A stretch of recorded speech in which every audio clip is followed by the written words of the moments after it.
Hello and welcome back. The main objective of Bihar Tenancy Act 1885 is to provide better status to the riots and to protect their interest. क्या ये बात सही है? हाँ. The main मकसद था Bihar tenancy act 1885 का कि ये रियॉट्स को बेटर स्टेटस दे सके और उनके हक अधिकारों की रक्षा कर सके. Under Bihar tenancy act 1885 rent can not be increased as per the will of the landlord. क्या ये बात सही है? हाँ. मकान मालिक सॉरी ज़मीन का जो मालिक है ना उसके मतलब उसके लेवल पे मतलब उसके मन पे मैटर बिल्कुल नहीं करेगा. अपने मन से कुछ नहीं कर सकता वो. अपने लैंड रेंट नहीं बढ़ा सकता. So under Bihar tenancy act 1885 rent can not be increased as per the will of the इच्छा से लैंडलॉर्ड नहीं बढ़ा सकता. Under section 40 of the Bihar tenancy act 1885 the yield rent can be summed up in the cash rent. Under section 40 of Bihar Tenancy Act 1885 the yield rent can be summed up in cash rent. So Bihar Tenancy Act है 1885 उसका section 40 ये बोलता है कि जो yield rent है ना उसको हम sum up कर सकते हैं cash rent पे. जो yield rent है उसको हम sum up कर सकते हैं cash rent पे.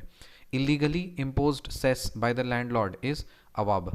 Illegally imposed cess by the landlord. जो landlord illegally cess impose करते हैं उसका नाम क्या है? अवाब. Illegally imposed cess by the landlord is awab. Members of SC ST OBC are not protected tenants. क्या ये बात सही है? हाँ. Members of SC ST OBC जो हैं ये protected tenants नहीं हैं. So members of SC ST OBC are not protected tenants. क्या ये बात सही है? हाँ. Rent free land is called Lakhraj land. Rent free land is called Lakhraj land. Rent free land is called Lakhraj land. Rent free land is called Lakhraj land. Rent free land किसको बोलते हैं? लखराज land को बोलते हैं. Rent free land किसको बोलते हैं? लखराज land को बोलते हैं.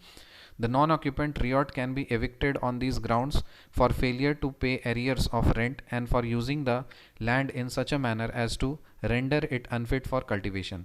The non-occupant riot, जो non-occupant riot है, can be evicted on these grounds for failure to pay arrears of rent and by for using the land in such a manner as to render it unfit for cultivation. क्या बोल रहे हैं?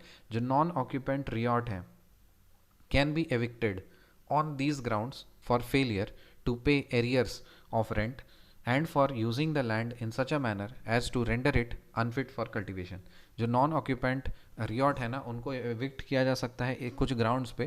पहला ground कि वो rent नहीं पे कर रहे हैं और दूसरा मतलब जो एरियर है रेंट का वो पे नहीं कर रहे हैं और साथ ही साथ अगर लैंड को इस तरह से इस्तेमाल कर रहे हैं कि वो कल्टिवेशन के लिए अनफिट हो जा रहा है तो उसमें एविक्ट किया जा सकता है.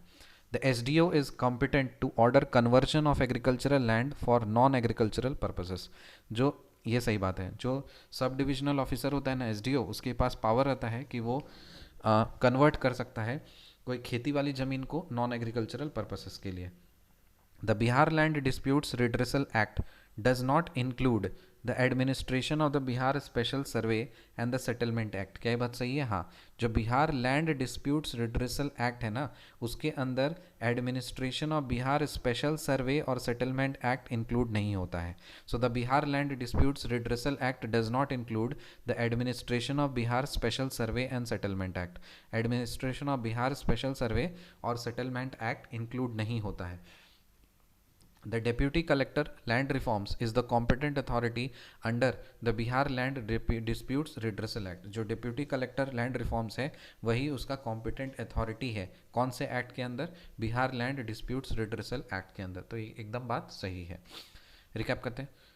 The main objective of Bihar Tenancy Act 1885 is to provide the better status to the riots and to protect their interest. Under Bihar Tenancy Act 1885, rent cannot be increased as per the will of the landlord. Under section 40 of the Bihar Tenancy Act 1885, the yield rent can be summed up in cash rent. Illegally imposed cess by the landlord is awab. Members of SC ST OBC are not protected tenants, so this statement is true. Rent free land is called Lakhraj land. The non-occupant riot can be evicted on these grounds for failure to pay arrears of rent and for using the land in such a manner as to render it unfit for cultivation. The SDO is competent to order conversion of agricultural land for non-agricultural purposes. So this statement is true. Bihar Land Disputes Redressal Act does not include the administration of the Bihar Special Survey and the Settlement Act. The Deputy Collector Land Reforms is the competent authority under the Bihar Land Disputes Redressal Act. See you in the next video. Till then, bye.